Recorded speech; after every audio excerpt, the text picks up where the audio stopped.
네, 오늘 하나님의 말씀은 누가복음 10장 21장 10절에서 19절까지의 말씀입니다. 누가복음 21장 10절에서 19절 말씀. 이 본문의 말씀을 우리 같이 봉독하시도록 하겠습니다. 또 이르시되 민족이 민족을 나라가 나라를 대적하여 일어나겠고 곳곳에 큰 지진과 기근과 전염병이 있겠고 또 무서운 일과 하늘로부터 큰 징조들이 있으리라. 이 모든 일 전에 내 이름으로 말미암아 너희에게 손을 대어 박해하며 해난과 옥에 넘겨주며 임금들과 집권자들 앞에 걸어가려니와 일이 도리어 너희에게 증거가 되리라. 그러므로 너희는 변명할 것을 미리 궁리하지 않도록 명심하라. 내가 너희의 모든 대적이 능히 변박할 수 없는 구변과 지혜를 너희에게 주리라.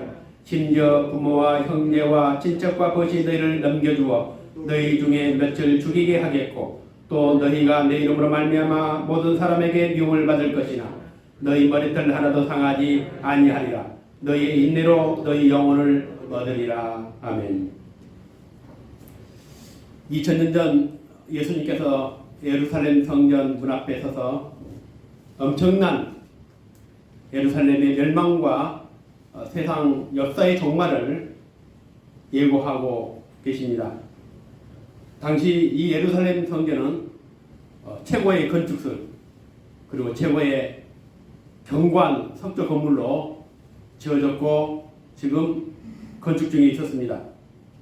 그런데 오늘 주님은 이 성전을 향해서 돌 하나도 돌리에 남지 않고 다 무너질 것이다 경고를 하셨습니다.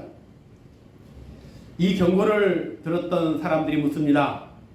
이런 일이 일어날 때 어떤 징조가 있겠습니까? 라고 묻습니다. 이에 대해 예수님은 미혹을 받지 않도록 주의하라. 그렇게 경고하시면서 이어서 오늘 우리가 읽었던 이 본문처럼 말세에 일어날 징조들을 말씀하십니다. 구절을 보니까 나라와 소요의 소문을 듣게 될 것이고 또 10절에는 곳곳에 큰 지진과 기근과 전염병이 일어나고 무서운 일과 하늘로부터 큰 징조들이 있게 될 것이다. 11절에는 10절에는 민족과 민족이 나라가 나라를 대적하여 일어나겠고 11절에는 곳곳에 큰 지진과 기근과 전염병이 일어날 것이다. 12절에 보면 이제 그 12절부터는 이 교회에 대한 얘기입니다. 이 당시 이런 경고를 하셨던 그 예수님의 표정 한번 상상해 보십시오. 부드럽고 아주 인자한 그런 모습은 아니었을 겁니다. 마치 사자우를 토해내는 그런 심정으로 하나님의 말씀을 거역하고 살았던 그 이스라엘 백성들에 대한 분노, 아니면 깨닫지 못했던 이스라엘 백성들에 대한 안타까움, 그리고 멸망을 앞에 두고도 이 사실을 알지 못했던 그 무지한 백성들 향한 그런 안타까움과 슬픔, 이런 여러 가지 복잡한 심정, 이것이 오늘 주님의 마음이 아니었을까 생각이 됩니다. 그러나 이 경고를 들은 사람들 중에 나사렛에서 온 청년 예수의 이 경고를 귀담아 들을 사람이 있었을까? 이렇게 묻습니다. 당신이 무슨 권위로 우리에게 이런 설교를 하느냐? 따져 묻습니다. 예수님께서 어떤 설교를 하시든지 예수님께서 어떤 경고를 하시든지 무시하면 됩니다. 그런데 오늘 예수님의 경고를 무시한다고 그냥 무시가 되는 게 아닙니다. 왜냐하면 그분은 자신을 일컬 스스로 하나님의 아들이라고 말씀했습니다. 사람들은 예수님을 엘리야 혹은 에레미야 선지자 정도에 되는 그 정도 급이 되는 분일 것이라고 얘기를 했습니다. 예수님이 하나님의 아들이 아닐지라도 적어도 그들이 생각했던 것처럼 만약 에레미야 정도 선지자 정도 됐다면 어땠을까? 그렇다 문제가 좀 심각해집니다. 왜냐하면 예수님보다 600년 전에 오셨던 선지자가 있습니다. 그 선지자가 누구냐면 바로 에레미야입니다. 에레미야가 에레미야 7장에 보니까 에레미야가 성전 입구에 서서 성전에 들어가는 사람들을 향해서 설교를 합니다. 뭐라고 설교하냐면 이것을 성전이라, 여호와의 성전이라, 여호와의 성전이라 거짓말하지 말라는 겁니다. 말이 안 되는 거죠. 감히 선지자가 하나님의 성전장에서 백성들에게 또 제사장들에게 종교 지도자들에게 이것을 성전이라고 하지 말라고 말합니다. 너희들이 아무리 기도할지라도 부르짖을지라도 하나님이 듣지 않을 것이다. 하나님께서 진노와 분노의 불을 내려서 사람들과 짐승과 이 모든 것들을 다 불살을 볼 것이다. 그리고 이 유다와 예루살렘 성읍에 이제는 기뻐하는 소리, 즐거워하는 소리가, 그리고 신랑의 소리, 신부의 소리가 다 끊어지게 될 것이다. 그리고 예루살렘 성전은 황폐하게 될 것이다. 이 엄청난 설교를 합니다. 그것도 한 일반인이 아니라 선지자의 이름으로, 하나님의 이름으로 이런 설교를 합니다. 당연히 사람들은 무시했습니다. 감히 이곳이 어떤 곳인데 하나님이 인자한 거룩한 성전에 대해서 이렇게 모욕적인 말을 할 수 있느냐. 오늘 이때부터 이 예레미야가 엄청난 수난과 고난을 받게 됩니다. 그리고 왕은 그 당대의 모든 선지자를 동원해가지고 이 예레미야는 거짓 선지자라는 기자회견을 하게 합니다. 예레미야는 40년 동안 쫓겨다니며 매를 맞고 박해를 당하며 결국 비참한 가운데 마지막 그가 예언한 대로 예루살렘 성이 돌 하나 돌 위에 남지 않고 다 무너진 것을 목격하게 됩니다. 그런 역사가 있었기 때문에 오늘 다시 지금 600년 후에 예수님이 성전 앞에서 오늘 예루살렘 성전의 멸망을 선포할 때에 어떤 사람들은 예레미야를 떠올렸을 것입니다. 그러니까 오늘 함부로 무시할 수 없는, 무시한다고 될 수 없는 그런 예수님의 경고였습니다. 당시 유대의 종교 지도자들은 예수님 말을 듣지 않았습니다. 어떻게 하면 예수를 죽일까 하는 이제 본격적인 음모를 꾸미게 됩니다. 예수님은 과학자도 아닙니다. 역사를 연구하는 분도 아니고 또 어떤 지식이나 어떤 자료를 근거로 지금 종말을 말씀하신 게 아닙니다. 미래에 일어날 그런 종말을 선포하시는데 어떤 통계를 가지고 말씀하는 것도 아닙니다. 그런데 우리가 그분의 말씀을 무시할 수 없는 것은 그분은 세상을 만드신 분이기 때문입니다. 그분은 오늘 온 인류의 역사와 우주와 만물을 주관하시고 운영하시는 주인이 되시기 때문입니다. 오늘 그분의 뜻이 없이는 어떤 것도 될 수가 없습니다. 광야에 이름 없는 들풀도 그분이 자라게 하셔야만이 자랄 수 있고 하늘에 나는 새도 그분이 떨어지게 해야만이 떨어지는 모든 생사화복을 주관하신 분이 바로 그분이십니다. 그분의 입에서 오늘 세상의 종말을 말씀하고 있습니다. 하나님은 세상을 창조하시면서 시간을 만드셨습니다. 우주 만물이 창조가 되면서 함께 시간이 창조가 되는데 낮과 밤이 생깁니다. 하나님의 세계는 시간이 없습니다. 천국에 시간이 있습니까? 없습니다. 시간이 없다는 것은 영원하다는 겁니다. 그런데 시간이 있다는 것은 시간의 끝이 있습니다. 그 우리가 사는 세상은 결코 영원하지 않습니다. 마지막 끝이 있습니다. 그 끝은 바로 오늘 주님이 결정하는 겁니다. 그런데 세상을 만드신 분이, 세상을 있게 하신 분이, 시간을 만드신 분이 그 끝을 경고하고 있습니다. 그리고 그분을 우리가 무시할 수 없는 이유가 오늘 그분 스스로도 말씀하시면서 33절에 천지는 없어지겠으나 내 말은 없어지지 아니할 것이다. 누구도 이 세상에 누구도 예언을 하면서 이렇게 단호하게 예언하는 사람은 없습니다. 우리 지금 지구상에 수많은 예언가도 있지만 이렇게 자기가 예언을 해놓고 이것이 반드시 이렇게 될 것이다 하고 단호하게 얘기한 사람은 아무도 없습니다. 오늘 예수님의 설교를 듣고 그들 중에 믿는 자가 생겼습니다. 38절에 보니까 이제 예수님이 설교를 하시면은 예수님을 쫓아와서 아침부터 성전에 나와서 예수님을 듣는 자들이 생겼습니다. 그리고 그들은 예수님의 경고를 듣고 두려워했습니다. 신학자들은 훗날 이들이 제자들이 복음을 전할 때에 회개하고 돌아와서 초대교회 성도들이 되었을 것이라고 그렇게 추측합니다. 오늘 예수님은 이제 예루살렘 성전의 종말을 넘어서 세상 역사의 종말을 그리고 그 일어날 징조들을 말씀하십니다. 지난주에 얘기했던 바로 그 징조들입니다. 9절에는 나라와 소유의 소문을 듣게 될 것이고 10절에는 민족이 민족을 나라가 나라를 대대가 일어나겠고 11절에는 곳곳에 큰 지진과 기근과 전염병의 전쟁이 일어나겠고 또 무서운 일과 하늘로부터 큰 징조들이 일어날 것이다. 당시 이런 설교가 에레미야를 저기했던 그 유대인들의 입장에 봤을 때는 굉장히 큰 충격으로 다가왔을 겁니다. 그런데 오늘 우리는 지금 이 자리에서 이 말씀을 지난주에도 듣고 지지난주도 들었고 오늘도 듣고 있지만은 큰 울림이나 여러분 속에 큰 두려움이 없을 줄 압니다. 왜냐하면 이런 일들은 매일마다 우리는 뉴스를 통해서 듣고 있습니다. 오늘 신문에 보면 사회면에, 정치면에, 국제면에 이런 기사들은 수없이 있습니다. 2022년 새해가 되면서 세계에 이름 있는 유명한 예언가들이 예언을 했고 그것을 정리해가지고 연초에 다 신문에 발표를 했습니다. 그 내용 보니까 이런 내용과 비슷합니다. 2022년도에는 슈퍼바이러스가 전 세계를 휩쓸 것이다. 대형 화산이 폭발하고 재난이 일어나고 잘 들으십시오. 중요한 겁니다. 2022년 일어나겠다는 그 얘기입니다.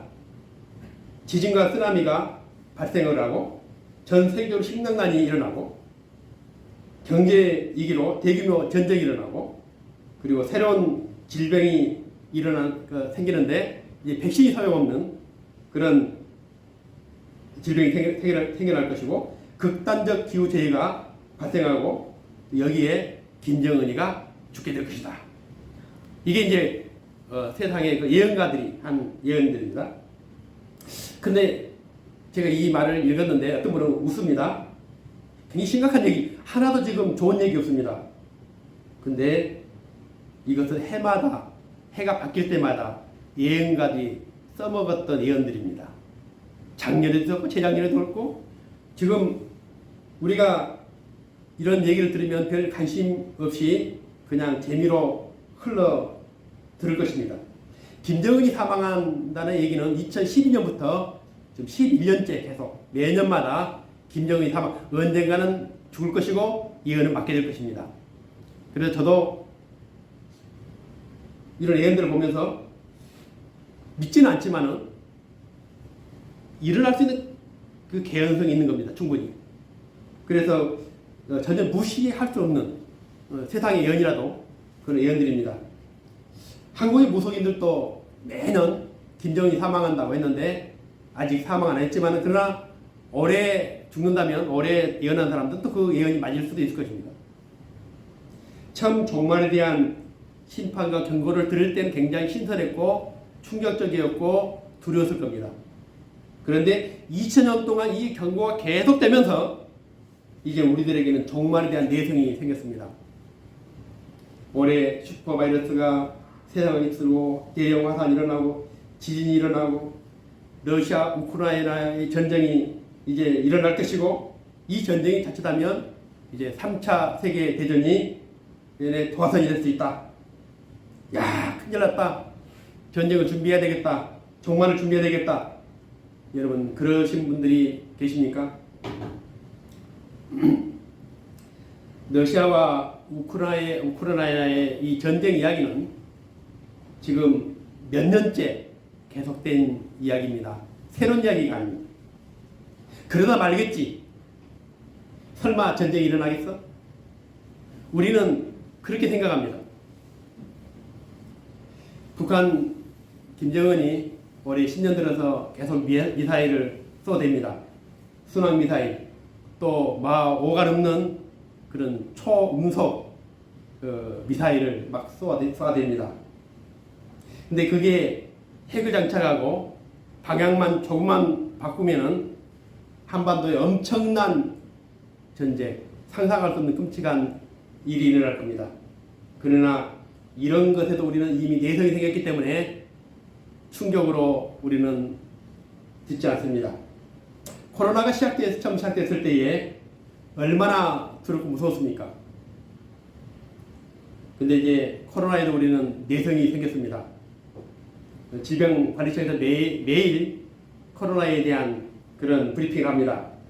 그런데 이제 그런 발표가 몇 명이 죽었고 몇 명이 확진됐고 이런 것들이 우리에게 충격이 될 수가 없습니다. 왜냐하면 이미 내성이 생겼기 때문입니다.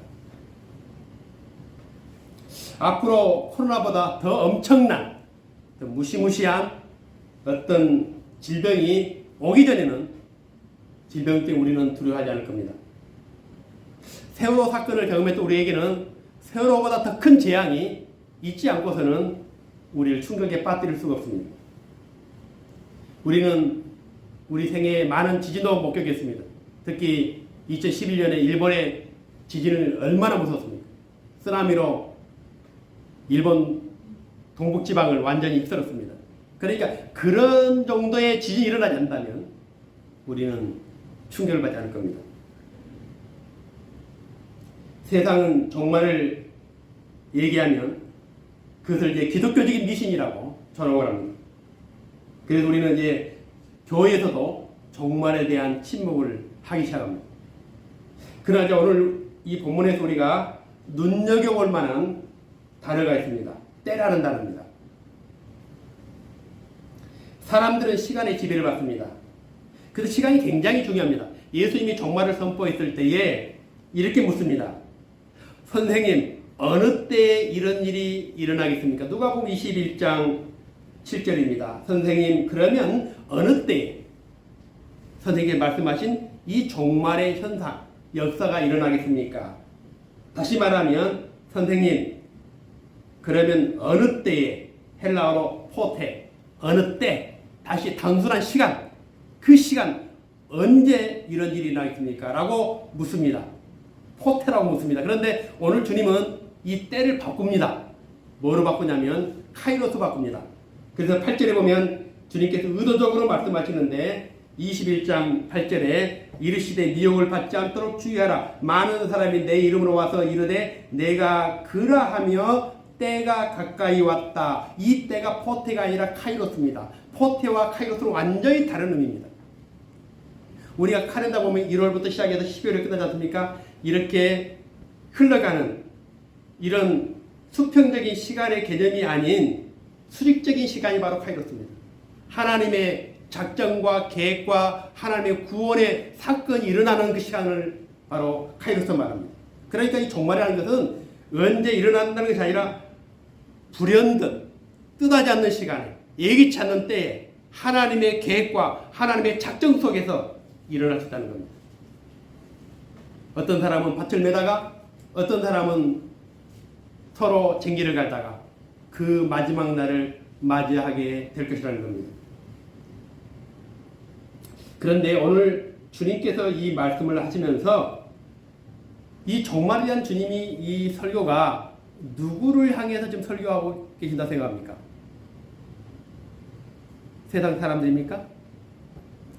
세상이 이제 마지막 날 종말을 연구하는 종말론자들, 미래학자들, 인문학자들, 인류학자들 그들이 오늘 종말에 대한 데이터와 자료를 사용하라고 주님께서 말씀하신 겁니까? 아닙니다. 오늘 주님의 모든 설교의 대상은 교회입니다. 그래서 오늘 진짜 중요한 본문이 바로 이제 12절부터입니다. 21장 12절에 보면 이 모든 일, 종말이 되기 바로 전에 일어날 일이 있는데 바로 내 이름으로 말미암아 너희에게 손을 대어 박해하며 회당과 옥에 넘겨주며 임금들과 집권자들 앞에 끌어가게 될 것이다. 그리고 16절에는 심지어 부모와 형제와 친척과 벗이 너희를 넘겨주겠고 너희 중에 몇을 죽이게 할 것이고 17절에는 또 너희가 내 이름으로 말미암아 모든 사람에게 미움을 받게 될 것이다. 세상 종말의 징조가 일어나기 바로 전에 오늘 교회는 먼저 엄청난 박해와 환난을 당하게 될 것이다. 박해가 일어나고 옥에 넘겨지고 왕과 권력자들 앞에 끌려가고 부모와 형제들 심지어는 친척들에게 벗에게 의해서 우리가 넘겨지게 될 것이고 그 중에 몇 명은 죽임을 당하고 예수 이름으로 미움을 받게 될 것이다. 참 예수님께서 이 말씀하실 때에 어떤 마음이 있었을까? 야, 세상에 이런 종말이 올지라도 걱정하지 마. 내가 너희와 함께 할 것이다. 내가 너희를 지킬 것이다. 놀라지 마라. 두려워하지 말라. 내가 너와 함께 할 것이다. 나의 의로운 오른손으로 너를 붙들 것이다. 그런데 오늘 그런 말씀이 아닙니다. 물론 18절에는 우리에게 머리털 하나도 흥치 않게 하시겠다고 말씀했는데 이 말씀은 만약 마지막 날 우리의 머리털 하나도 상하는 일이 일어난다면 그것은 하나님의 주권 밖에서 일어나지 않는다는 겁니다. 그런 뜻입니다.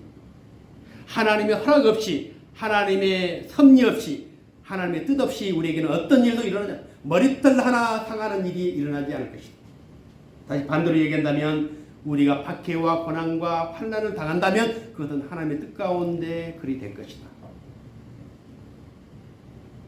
하나님은 홀로 일하신 분이 아닙니다. 하나님은 그가 세우신 교회, 그분이 부르신 주님의 자녀들과 함께 일하신 분입니다.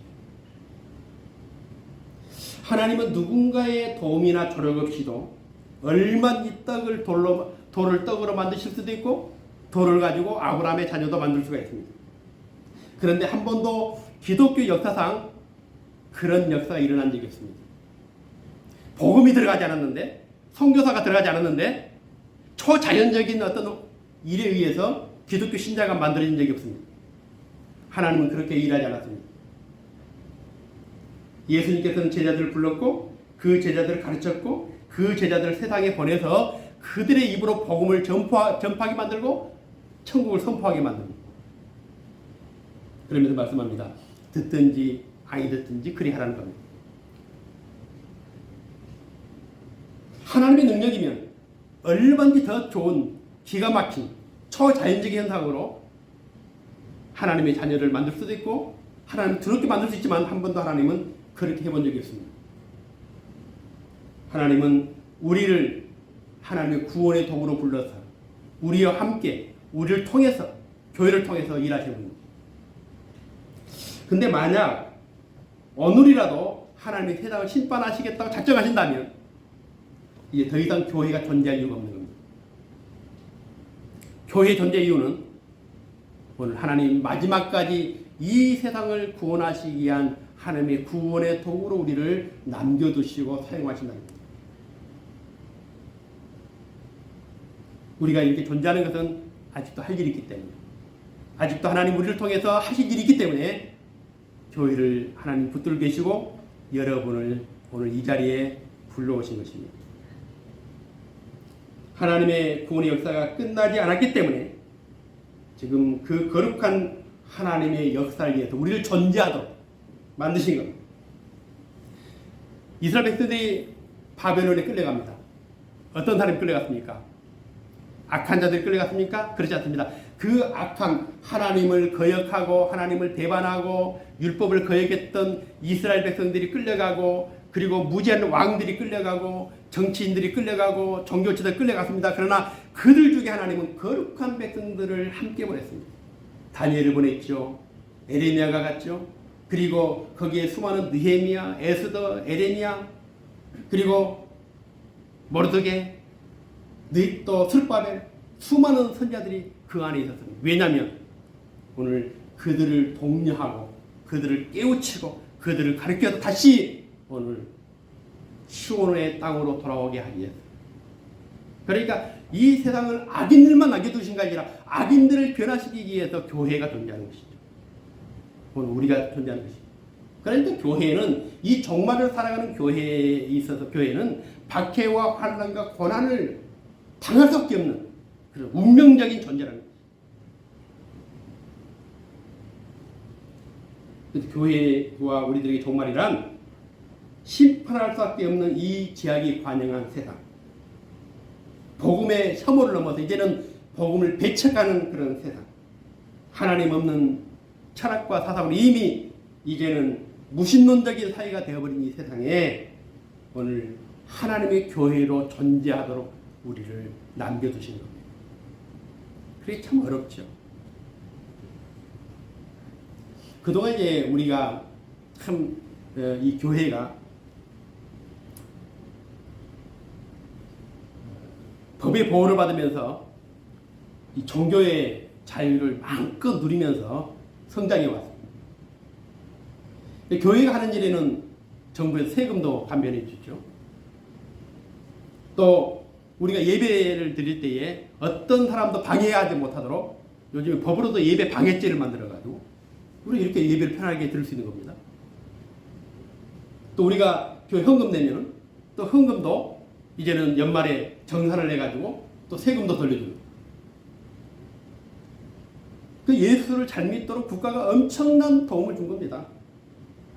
그리고 또 일주일 6일이라고 제7제는 쉬도록 또 법으로 정해가지고 이 국가기관 다 쉬지 않습니까?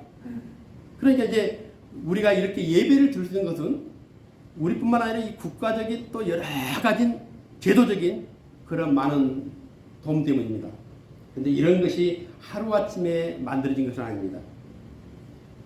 한국교회는 조선 말기에 이제 강군의 박해, 또 일제시대에 엄청난 그런 박해에 있었죠. 6.25 때 공산주의에 대한 어떤 그런 환란, 말로 표현할 수 없는 어려움들이 있었습니다. 그런데 그때마다, 그럴 때마다 교회는 더 강해졌고, 더 커졌고, 더 세졌습니다.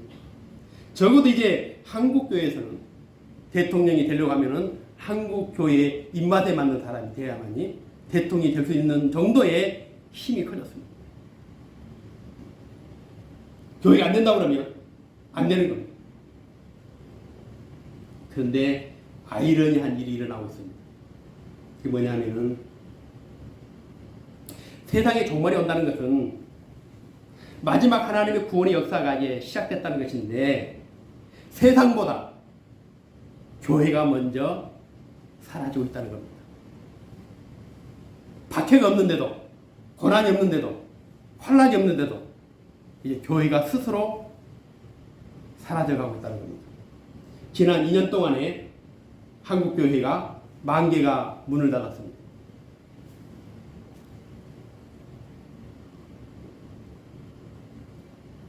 물론 여기에 이제 교인들 숫자까지 하면은 엄청날 겁니다. 지금 100명 이하의 교회에 주일학교가 다 사라졌습니다. 오늘 여기 계신 분들은 오늘 한국교회의 마지막 성도들이 될 수도 있습니다. 굉장히 심각한 일이죠. 마지막 주님이 종말 전에 이 세상을 하나님이 심판하시기 전에 마지막 추수를 하시고 마지막 영혼을 구원하기에 필요한 교회와 성도들이 존재하지 않는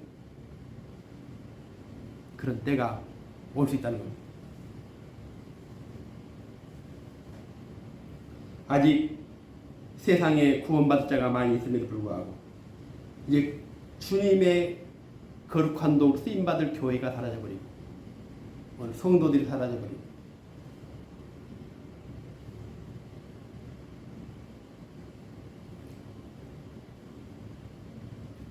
세상보다 먼저 종말을 맞이하는 교회. 예수님께서 이것을 알고 계셨을 겁니다.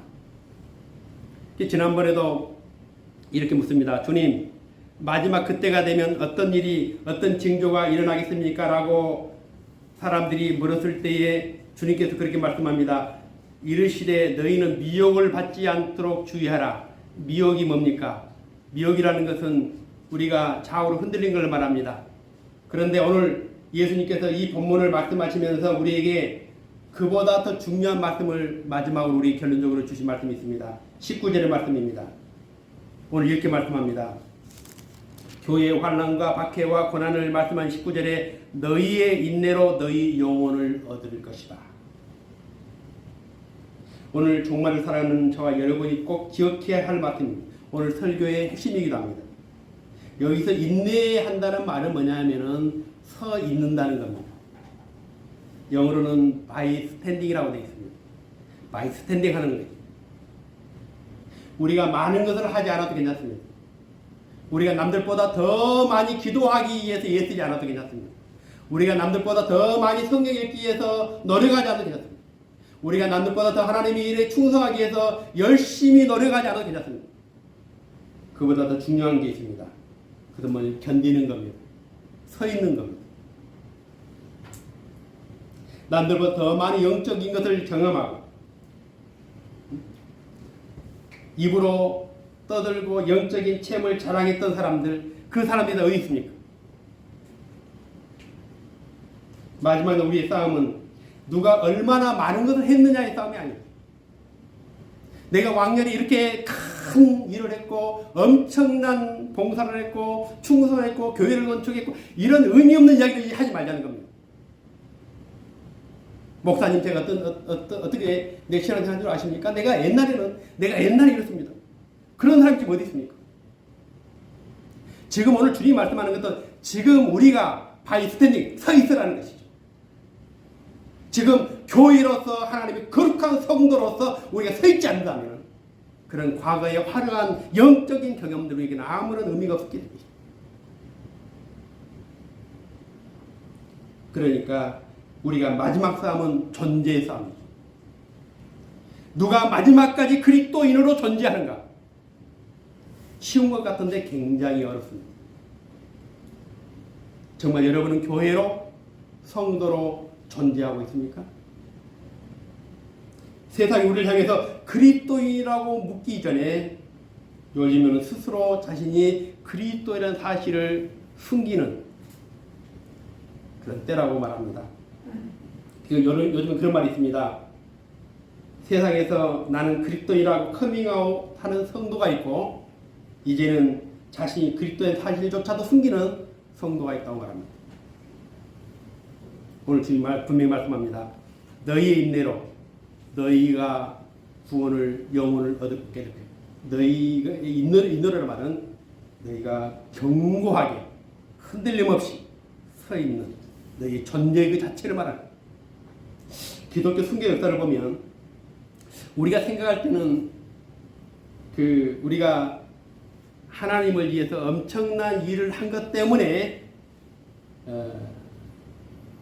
핍박을 당하고 또 순교를 당한 것처럼 우리가 생각할 수 있지만은 아무리 열심히 신앙생활을 했다 할지라도 아무리 열심히 예수를 믿었다 할지라도 그 가론 앞에 끌려가서 이런 신문을 받습니다. 너가 그리스도인이 아니라는 나는 그리스도인이 아니라는 그 말만 하면 다 용서가 됐습니다. 내가 교회를 건축하고 내가 선교를 하고 내가 엄청난 일을 했다 할지라도 내가 그 앞에 가서 나는 오늘부터 그리스도인이 아니다라는 이 한마디만 하면 순교가 되지 않았습니다. 그런 순교라는 것은 우리가 아무나 다 받아먹고 한 게 아니었습니다. 어떤 과거에 그런 영적인 그런 종교적인 기독교적인 뭐가 있다 할지라도 지금 이 순간 아니라 한다면 믿어줬습니다. 노마가 그랬어요. 노마가 불러가지고 묻습니다. 그런데 그 앞에서 한마디만 하면 핍박과 환난과 순교와 모든 것을 피할 수 있었지만 그들은 스스로 자신이 그리스도라는 사실을 숨기지 않았습니다. 그 어려운 거죠. 순교가 쉽습니까? 나는 그리스도 아니라는 게 쉽습니까? 그리스도 아니라는 게 쉽죠. 그래서 오늘 이 19절의 말씀은 굉장히 어려운 말씀입니다. 아프리카에서 최초의 순교자가 이 카르타고의 키프리안이라고 말합니다. 이 감독인데 이제 서기 250 60 몇 년도 아마 그때 순교를 당했을 겁니다. 근데 이 키프리안보다 더 먼저 순교를 당했던 사람이 있습니다. 그 사람이 똑같이 이제 카르타고인데 페르페투아라는 이 여성분인데 22살이었습니다. 근데 보통 이제 그 당시에 많은 이제 신분적으로 이제 좀 천한 사람들이 많이 예수 믿었고 또 순교를 많이 당했는데 유일하게 이제 아주 굉장히 기족 출신이었던 이 여성이 잡혀가게 됩니다. 근데 이제 왜 제가 그 얘기를 하냐면 보통 이제 제3자가 그 관점에서 들어오게 이 페르페투아는 그 당시 잡혀가서 순교할 때까지의 모든 그 과정을 자기가 기록을 남깁니다. 근데 만삭이 임산부였어요. 신분도 굉장한 집안이었습니다. 그러니까 자기 아버지가 봤을 때 얼마나 안타깝습니까? 그러니까 아버지가 찾아와서 사절합니다. 너가 가론 앞에 가서 나는 그리스도인이 아니라고 한마디만 한다면 살 수 있는 왜 그렇게 굳이? 그때 이런 얘기를 합니다. 아버지, 이 꽃병 보이시죠? 이 꽃병을 꽃병이 아니라고 한다면 뭐라고 얘기해야 됩니까? 저도 마찬가지입니다. 저는 그리스도인이라는 것 이외에 어떤 것으로 저를 부를 수가 없습니다. 저는 한번 그리스도인이기 때문에 저는 지금도 그리스도인이고 저는 그리스도인이 아닐 수가 없습니다. 결국 순교의 현장에 끌려갑니다. 그물을 씌워주고 그 분노한 그 황소의 뿔에 받치게 되죠. 그 황소가 있는 거기에 이제 집어넣습니다.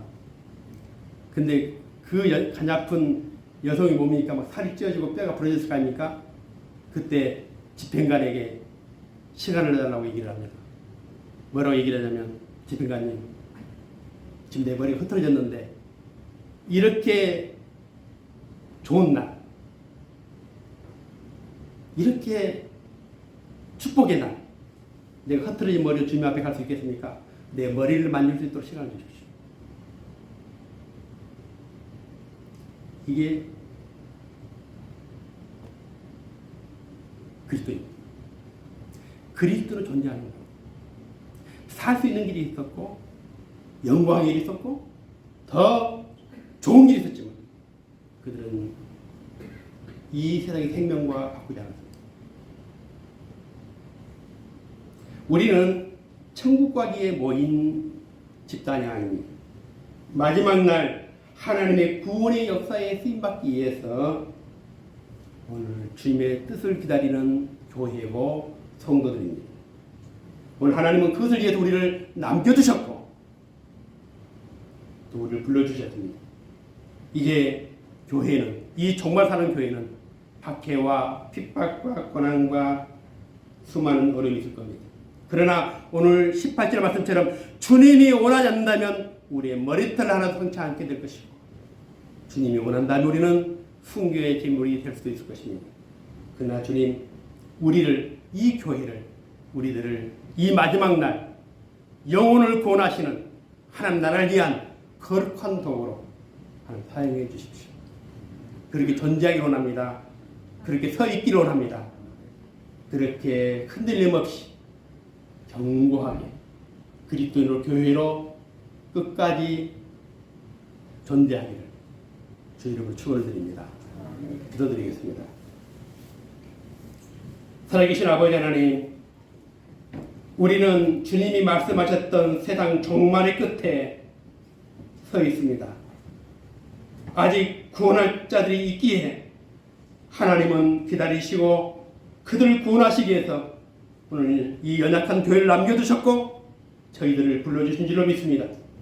이제 주님, 우리가 구하옵기는 이 마지막 날 핍박과 고난을 두려워하지 않고 오늘 그리스도의 이름으로, 예수 그리스도의 사람으로 끝까지 존재하면서 하나님의 거룩한 도구로 사용되기를 원합니다.